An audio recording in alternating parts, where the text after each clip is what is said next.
बंगोपसागर घनीभूत होउछि सुदृश्य लघुचाप। आसंता 3 घंटा 8 जिला को सतर्क सूचना। 22 तारिख जाए प्रबल वर्षा संभावना। बंगोपसागर घनीभूत होउछि सुदृश्य लघुचाप। यार प्रभाव में राज्य में विभिन्न स्थान में वर्षा आरंभ होइछि। आसंता 3 घंटा 8 जिला को सतर्क सूचना जारी करिछि आंचलिक पाणीपाग विभाग। बिजुली घड़घड़ी सह मध्यम धरणर वर्षा हेबा नै सतर्क सूचना जारी करा जायछि।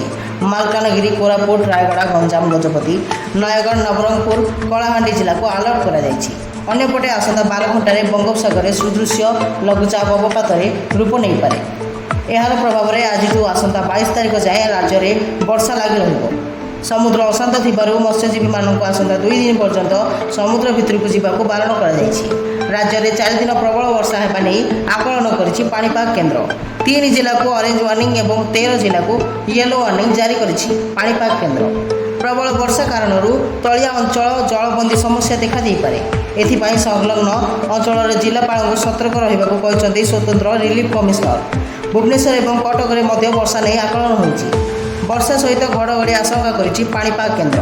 ब्यूरो रिपोर्ट जागरण 24 न्यूज।